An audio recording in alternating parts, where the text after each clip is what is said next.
चलिए रुक करते हैं खबरों की और आपको बता दें कि हिमाचल प्रदेश की ऊंची बर्फीली पहाड़ियों पर बागवानों की आमदनी का खास जरिया है सेब का उत्पादन। आपने शिमला, कुल्लू और कश्मीरी सेब के बारे में जरूर सुना होगा और सेब खाया भी होगा, मगर क्या आपने ऐसे सेब देखे हैं जो 40 से 46 डिग्री गर्म तापमान पर पैदा हो सकता है? ये सुनकर आप भी हैरान रह जाएंगे, मगर आज हम आपको HRMN 99 के बारे में बताएंगे, जो सेब की न केवल एक अलग नस्ल है बल्कि 29 राज्यों में उगाया भी जा रहा है। देखिए ये खास रिपोर्ट।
बागवानी के क्षेत्र में वर्ष 1999 से जुड़ा हूँ और 2007 में मैंने एक सेब की ऐसी किस्म तैयार करने में सफलता पाई है, जो कि जहाँ टेम्परेचर 45-46 डिग्री तक जाता है, वहाँ भी सफलतापूर्वक आम व अनार के साथ उगाया जा सकता है।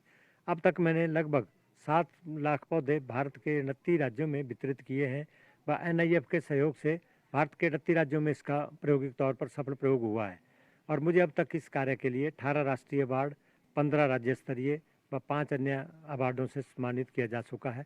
मेरे पास लगभग उत्तर प्रदेश से स्थानीय लोग 20-25 लोग कार्य करते हैं, उनके लिए भी आमदनी का अच्छा साधन हो गया है और मेरी युवा से यही अपील रहेगी कि वो बाहर इंडस्ट्रियों में जाने की बजाय खेती की तरफ अगर ईमानदारी से ध्यान दें तो इसमें भी अच्छा पैसा कमाया जा सकता है।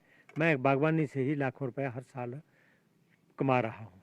वैसे तो अमूमन सेब बर्फीली पहाड़ियों पर ही पैदा होता था, परंतु मेरी यह जो HRMN 99 किस्म है, यह गर्म क्षेत्रों में पैदा होती है। आजकल यह हरियाणा, पंजाब और राजस्थान में भी सफलतापूर्वक फल दे रही है।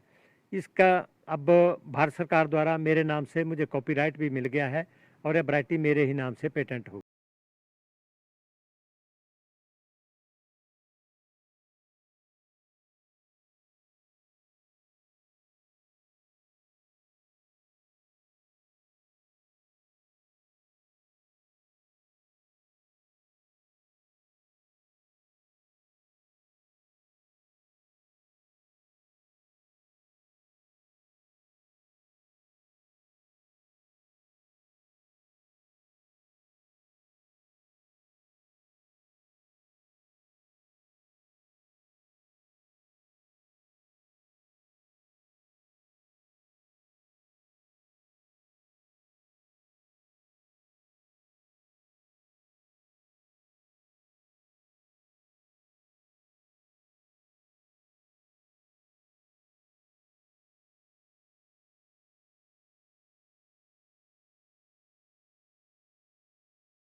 तो ये कहानी हरिमन शर्मा की है और जिस हरिमन शर्मा की हम बात कर रहे हैं वो आज हमारे साथ हमारे इस खास प्रोग्राम में जो है वो जुड़ गए हैं।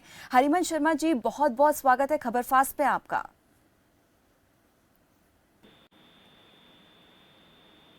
हरिमन जी, आप मेरी आवाज सुन पा रहे हैं? हाँ, आवाज आ रही है आपकी। जी, हरिमन जी, बहुत बहुत स्वागत है खबर फास्ट पे। और आपको प्रदेश सरकार और भारत सरकार ने सम्मानित किया इस काम के लिए।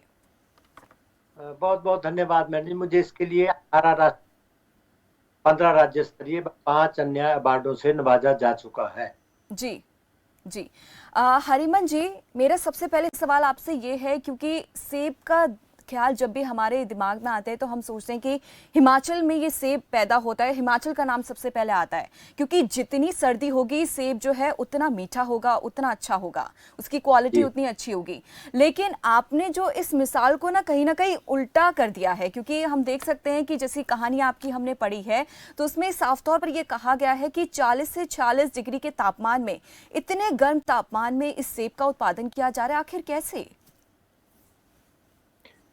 जी, मैंने सबसे पहले एक बीज से ये पौधा तैयार किया था जी। फिर उसको पल्लम पे मल्टीप्लाई किया, परंतु बाद में पता चला कि सेब पर अगर ग्राफ्टिंग किया जाए तो बड़े अच्छे परिणाम आते हैं।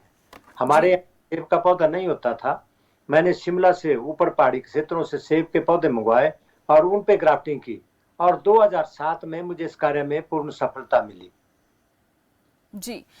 हरिमन जी, आपसे जानना चाहेंगे कि ये हमें जानकारी मिली है कि 29 राज्यों में इन सेबों का उत्पादन जो है वो किया जा रहा है, तो ऐसे कौन कौन से राज्य हैं, जरा आप नाम बता सकते हैं उनका? वर्ष 2013 में मैं national innovation foundation science and technology department government of India के संपर्क में आया। उन्होंने इस पर बेहद रिसर्च की, 22 किस्म के पौधों को भारतवर्ष के 29 राज्यों में ट्रायल करवाया और अब यह पूरे भारतवर्ष में फल दे रहा है। और अभी हाल ही में नेशनल इनोवेशन फाउंडेशन के सौजन्य से मैं नॉर्थ ईस्ट के 5 राज्यों में 14 दिन के दौरे पर गया था, जहां मैंने इसकी प्रगति रिपोर्ट के बारे में जानकारी ली। वहां पर लगभग 2 लाख पौधे प्लांटेड किए गए हैं भारत सरकार के माध्यम से। जी। हरिमन जी, आपके साथ कई युवा भी जुड़े हैं, ये भी हमें जानकारी मिली है, तो उनका क्या कुछ रिएक्शन सामने आए हैं, जरा बता सकते हैं? मेरे साथ जो युवा जुड़े हैं वो इसी से अपनी आजीविका कमा रहे हैं। यहाँ गांव की लगभग 10-12 महिलाएं, व यूपी से 5 व्यक्ति मेरे पास काम करते हैं, व कुल्लू से ग्राफ्टिंग वाले आते हैं, उनको भी रोजगार का साधन मैं मुहैया करवा रहा हूँ। जी।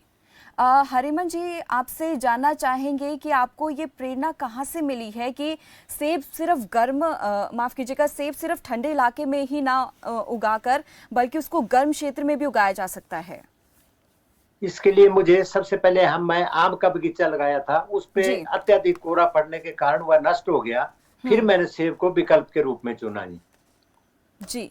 आपसे जानना चाहेंगे हरिमन जी कि कितने युवा टोटल आपके साथ इस समय जुड़े हुए हैं और कितना उनको रोजगार में फायदा मिला है, क्योंकि जैसे कि हमने देखा है कि कोरोना काल के बाद काफी युवा जो हैं से बेरोजगार हो गए हैं।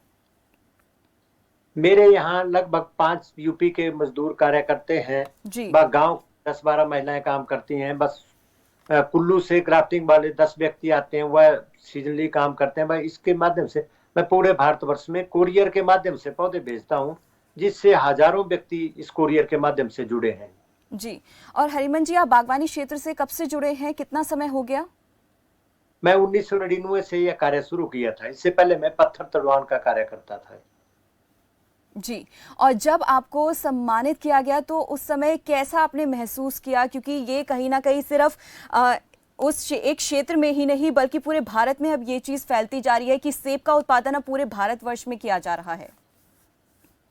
पहले तो मुझे राज्य स्तरीय छोटे अवार्ड मिलते रहे, परंतु जब मुझे माननीय राष्ट्रपति श्री प्रणब मुखर्जी जी से राष्ट्रीय भारत का द्वितीय किसान का राष्ट्रीय अवार्ड राधा मोहन सिंह जी से कृषक सम्मान मिला, तो मुझे मेरी अत्यंत खुशी की बात, मेरे लिए जीवन का सबसे अच्छा दिन महसूस हुआ है। जी। चलिए, बहुत बहुत धन्यवाद। हरिमन सिंह हमारे साथ जुड़े हुए थे। ये हरिमन जी थे जिन्होंने उत्पादन किया है सेब का, लेकिन ठंड के मौसम में नहीं, सबके आपको बता दें कि 40 से 40 डिग्री के टेम्परेचर में इन सेब का उत्पादन किया जाता है। आपको इनकी कहानी भी बताई, जुबानी उन्होंने कैमरे के सामने अपनी पूरी गाथा रखी कि किस तरीके से उन्होंने सेब का उत्पादन जो है गर्म टेम्परेचर में किया है।